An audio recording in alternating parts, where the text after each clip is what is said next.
Shalom saudara, kembali lagi bersama dengan saya Jehuda Oro. Dan hari ini kita akan membahas satu subtema yang menarik, yaitu tentang subordinasi revolusioner yang Yesus ajarkan. Tentu dalam lingkup tema besar, yaitu tentang disiplin ketundukan diri, atau bagaimana kita harus merendahkan hati di hadapan Tuhan. Sebelum kita dengar firman Tuhan, mari sama-sama kita berdoa. Tuhan, terima kasih buat kesempatan hari ini. Kami boleh ada semua karena Tuhan, semua karena kebaikan Tuhan. Dan kami akan mendengarkan sedikit sharing firman Tuhan. Urapi kami Bapa, berikan kami kekuatan untuk kami dapat melakukan firman ini dalam hidup kami setiap hari. Dalam nama Yesus, haleluya, amin. Jadi saudara, Richard Foster yang dalam bukunya yang saya baca juga menulis tentang subordinasi revolusioner, ya, tentang bagaimana pikiran kita, sikap kita, tingkah laku, karakter kita itu berubah, berevolusi saudara. Ya. Dalam Filipi 2 ayat 8, Filipi 2 ayat 8 firman Tuhan bilang begini, ia telah merendahkan dirinya dan taat sampai mati, bahkan sampai mati di kayu salib. Ini berbicara mengenai Yesus. Yang pertama dia merendahkan dirinya, ya, merendahkan hatinya. Yang kedua dia taat, saudara, taat sampai mati. Ya, yang menjadi penekanan Yesus di sini adalah kita hidup bukan lagi mementingkan ego kita, tapi kita hidup dalam kepatuhan dan ketaatan kepada Allah. Dalam bentuk apa? Dalam bentuk kita merendahkan hati dan merendahkan diri kita di hadapan Tuhan.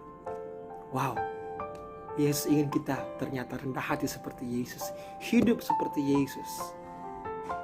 Saudara, ingatkah kita tentang peristiwa Yesus memikul salib? Sambil dihina, sambil dicemooh, sambil diludahi, saudara. Ya.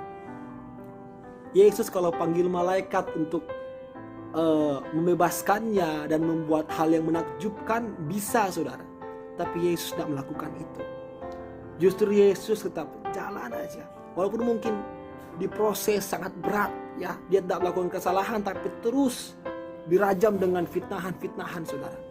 Tapi Yesus menunjukkan kasihnya lewat kerendahan hati, taat kepada Bapa, dan itu menyelamatkan kita sampai hari ini. Benar, kalau tidak ada kerendahan hati dari Yesus, tidak mungkin kita ada hari ini saudara. Jadi yuk kita juga rendah hati seperti Yesus. Yuk kita juga merendahkan diri kita seperti Yesus, ya. Jadi prinsip kita yang selama ini, saya mau terdepan, saya mau terkemuka, jadi orang yang terhormat, ya, dan lain-lain yang mungkin bisa meninggikan diri kita. Kita merasa kita ditinggikan dan mungkin kita sombong. Kita tidak lagi takut akan Tuhan dengan jabatan kita, mungkin dengan apa yang kita punya, harta kita mungkin, ya. Kita tidak lagi mementingkan kepentingan Tuhan, tapi kita sedang meninggikan diri kita. Dan Yesus tidak mau itu saudara. Yesus ingin kita membuang ego kita dan menggantikannya dengan ketundukan dan ketaatan kepada Allah, dalam bentuk kita merendahkan diri dan merendahkan hati di hadapan Tuhan. Ya. Prinsip hidup yang Yesus ajarkan bagi kita membuka mata kita saudara, untuk hidup tidak lagi untuk diri kita sendiri, ya, tapi untuk semua orang, untuk Allah saudara. Artinya kita menjadi berkat dimanapun kita ditempatkan oleh Tuhan. Ya, di mana ada kita, di situ mereka melihat Kristus, mereka diberkati dengan keberadaan kita saudara. Ya, memikul salib berbicara mengenai penderitaan, benar. Tapi yang kedua, memikul salib berbicara mengenai kasih.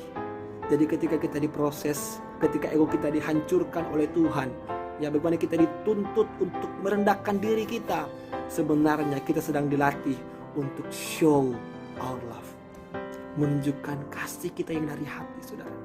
Karena Yesus pun demikian. Ketika dia semakin diproses, Yesus semakin menunjukkan kasihnya lewat ketertundukannya kepada Bapa saudara. Wow, Yesus ternyata memiliki hati yang lembut dan mau untuk merendahkan hati saudara. Karena pada dasarnya merendahkan diri dan merendahkan hati adalah sebuah keputusan, ya. Jadi keputusan kita nih, mau ndak seperti Yesus, mau ndak seperti yang Tuhan ajarkan, ya. Keputusan di tangan kita hari ini, ya. Yang mau ikut Yesus, Tuhan bilang, sangkal diri, pikul salib dan ikut aku, ya. Dan juga Yesus bilang begini saudara, Siapa yang ingin jadi terdahulu, hendaklah ia menjadi yang terakhir dari semuanya dan pelayan dari semuanya. Apakah kita sebagai leader hari-hari ini, sebagai pemimpin kita, mentor mungkin, orang yang mungkin memiliki otoritas, yuk jadi pelayan. Yuk merendahkan diri, merendahkan hati di hadapan Tuhan. Bukan berarti kita tidak mementingkan diri kita, kayak kita sakit, kita tidak mementingkan diri kita. Seperti kita mungkin dalam permasalahan, kita tidak mementingkan diri kita. Tapi kita membuang ego kita, saudara. Kita membuang keegoisan kita dan mementingkan kepentingan Tuhan. Ya, itu yang Yesus mau dari kita, saudara. Ya, inilah yang dinamakan revolusioner. Inilah yang Richard Foster tuliskan, subordinasi revolusioner, tentang bagaimana kita merubah pola pikir. Mungkin kita dulu hidup untuk diri kita, egois, tidak mau mementingkan orang lain. Tapi sekarang Tuhan mau kita mementingkan juga orang lain, bahkan di atas kepentingan kita, saudara. Ya, di atas ego kita, kita buang ego kita dan kita hidup untuk orang lain, saudara. Ya, dan ternyata inilah yang dinamakan kemenangan sejati, saudara.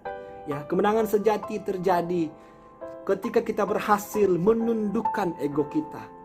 Karena pada dasarnya musuh terbesar kita seringkali adalah diri kita sendiri, benar?